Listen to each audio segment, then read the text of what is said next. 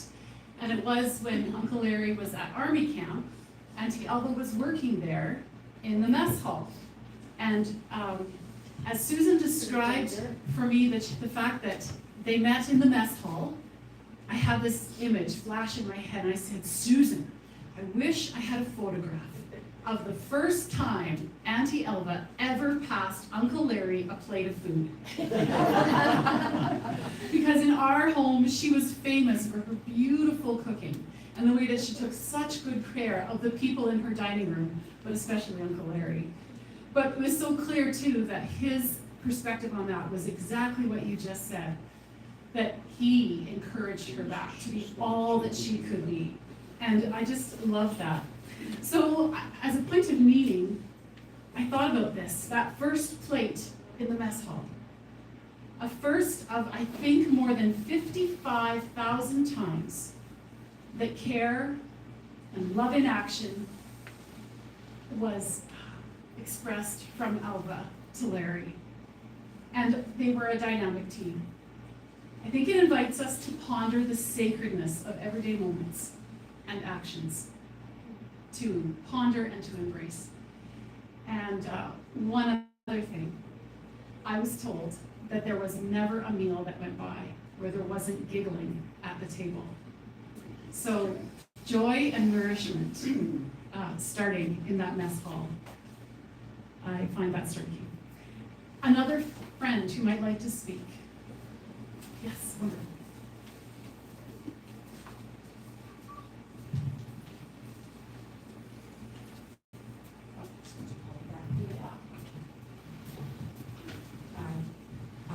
I'm Bill Van Sice's wife, and Bill wanted to share in the celebration of life for his good friend and former partner, Larry. Unfortunately, he had a previous commitment that could not be changed, and he asked me if I would read what he had prepared. Of course, I agreed with pleasure. Bill and Larry's lives intersected in many ways. They were partners at the law firm for 20 years.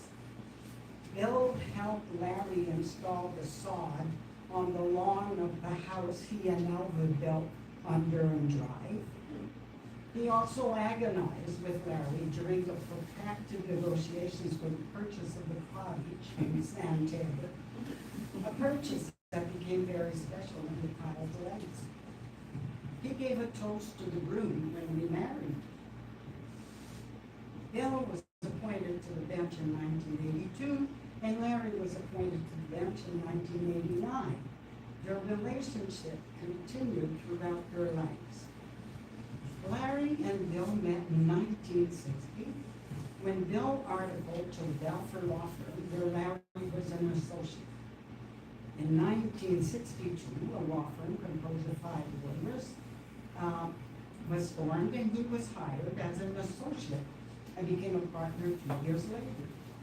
They worked together at Balfour & Kyle, Donald Astrup and Kyle, and its various iterations for more than 20 years. Larry was an integral part of the law firm. He was always on top of his files and made sure to put the interest of his clients first. Bill and Larry did not share the same political views, but this was never an issue between them. In 1974, Larry was the chair of the Conservative Party federally, and Bill was the chair of the Liberal Party federally. They had adjacent offices, but never had any concern about their differing strategies being compromised. Bill never locked his door, and Larry never locked his. Larry was appointed to the Court of Queen's Bench in 1989, and his work ethic continued. He ran an efficient and disciplined courtroom and took pride in getting his judgments out promptly, and they were rarely overturned. Their relationship went beyond being partners. They were friends. and their families were friends. For years, he and Larry skied together for a week in January at Lake Louise and stayed at White Thorn Lodge, where the only access was to be bused. There were no phone services, so on the Wednesday, one of them would pull the short straw, take the bus back to town to phone the office to see if there was any need for their services. Fortunately, there never was. They also skied with their families, and Bill remembers a special week at Wapta Lodge in Lake Louise. Susan and David skied with Larry, and Elva and Bill skied with his family. The skiing was great, the accommodation, not so much. But it was affordable and a terrific family outing. However, if anything could go wrong, it happened to Larry. The service was terrible, the roof leaked, and on the final night of the stay at Wapta Lodge, dinner was to be steak. Unfortunately, they didn't have enough for all, so they made one by shaving beef and putting toothpicks in it, and instead of giving it to one of the children, who would have just shrugged, they gave it to Larry. He was understandably and properly incensed. I can remember David trying to hide under the table and his father reacted loudly to this problem, while Susan stoutly supported her father. In the event, the matter was resolved somehow, probably by giving it to one of the kids. They had breakfast prior to checking out the next day, and Larry ordered pancakes. The pancake arrived burnt on top. Larry pierced it with his fork, and the result was a geyser of uncooked batter. But all was not for naught. Because of all his problems, Larry got a 20% reduction on the bill.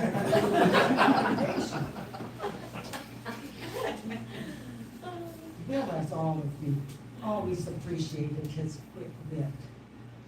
The law firm had a tradition of meeting on Fridays for a group lunch at the USI to keep each other informed of what was going on at the firm during the week. On one of those occasions, a short, hard-to-cling student of Greek ancestry was needling Larry about his height. The student was shorter than Larry, but Larry at one point had had enough of him and finally said, "Mr. X, my mother warned me about guys like you." Well, the kid asked, "What did she say?" And Larry replied, "She said I should beware of Greeks wearing lifts."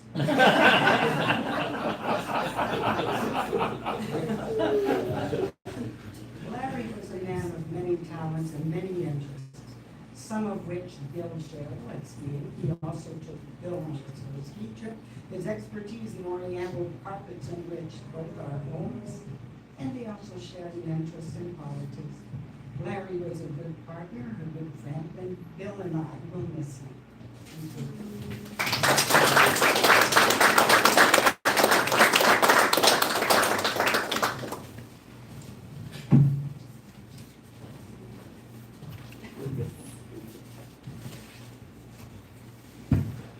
Thank you. I had Dad's first cousin very kindly provided us with some remembrances that I thought that I would share with you today. My dad's cousin's name is Martin Benninger, and his mother was my grandfather's sister, and so they were first cousins. And there was quite an age difference. Martin met Dad when he was 4, and Dad was 16.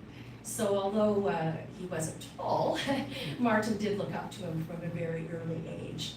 Even as a child, Martin says, I was able to appreciate Larry's calm and cool ways, as well as his high intelligence and droll acerbic wit. Over the years, Larry visited the family occasionally in New York, where he traveled every so often as a successful young lawyer. Always a favorite of my mother, Larry's visits were much anticipated, and as I grew older, I became increasingly recognized and appreciated his keen mind and understated sense of humor. And a theme that we're hearing today is that his most rewarding conversations with Larry occurred after he became a Queen's Bench judge here in Saskatchewan, and during visits to Quebec to learn French so that he could adjudicate cases involving Métis citizens. Larry, Martin says, I will always remember, would describe the brilliant and fair way in which he carried out his role and responsibilities, citing real-life cases, and one could readily see the reasons for which the government had conferred upon him the honor and tremendous responsibility of his new role. He was surely born to do just that. Talking to Larry was never about nothing. Indeed, he was a person of consequence whom our family will always remember with pride and delight. His final years were not kind to him, but he weathered them very bravely with characteristic stoicism. My wife Celia and I share our heartfelt condolences with Elva, Susan, and David. The Honorable Mr. Justice Larry Alvin Kyle was by any measure an outstanding man. So Martin, who is online virtually, thank you for sharing your memories with us today.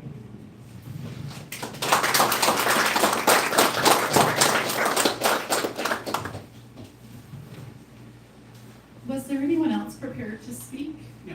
Okay. Well, that brings us to a time with a couple of announcements. Immediately following this gathering, we're going to have the chance to relax together, enjoy refreshments, and visiting just outside this door here on the patio. So that will take place right away. And also, you might be wondering about Larry's remains. The family plans to give him a place of rest at the family cottage. Not in a particular spot, but by releasing his remains to the wind. The place that captured his heart and gave his soul peace will receive his bodily remains and give them shelter. Hopefully giving all of us comfort at the thought of it. There's a spot in the program for concluding thoughts, so I just have one more little story to tell you. One of my visits through from Cardiff to Saskatoon had me stopping in Regina on a day when Larry and Elva were going to the symphony, and they had an extra ticket and invited me to join them. I loved this experience. I was sitting beside Uncle Larry when something momentous was about to come in the music, and he bumped into me with his elbow. And I don't remember exactly what he said, but it was something like this: don't miss this. This next moment is going to be incredible. I felt like Uncle Larry had high standards, as was said before, and so if this was what was coming, I was on the edge of my seat. Well, he knew something then that I didn't know about what was coming next. And he now knows things that we don't know about what it means to be released to the life beyond this one. And my faith tells me that what waits there is about love, about being made whole, about closeness to God, and all we have loved. What I'm about to say next is a bit fanciful, but the delight Uncle Larry showed in that symphony moment has me able to picture him now, leaning close to us to make sure we know what next is incredible. Our benediction involves a few lines of music. When you walk from here, when you walk from here, walk with justice, walk with mercy, and with God's humble care. Amen. Go in peace. Let's enjoy some time together.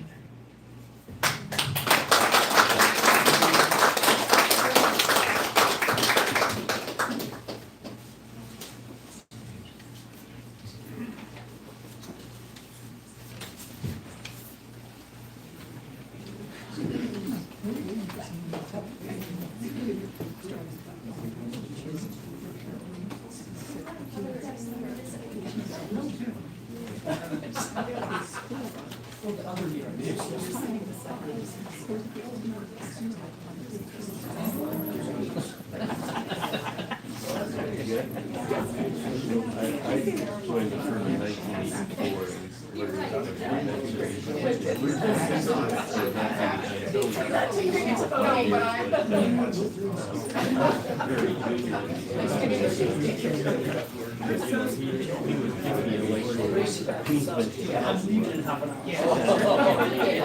File and I'm like a junior lawyer. But he would do that, and then he was also practicing security law. So I didn't even know really what that was. But he had a client, and I said, "Glenn, I'm gonna sign the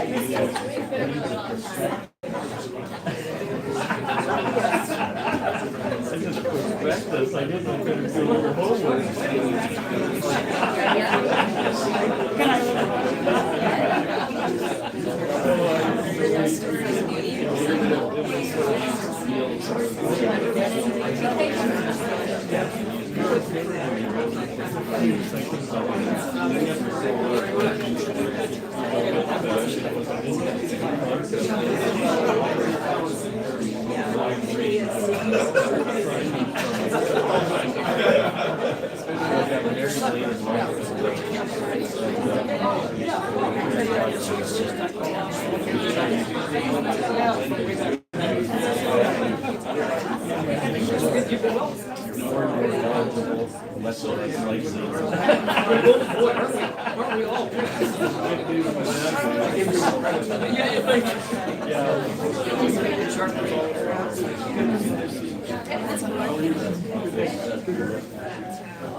So, did it rain out there?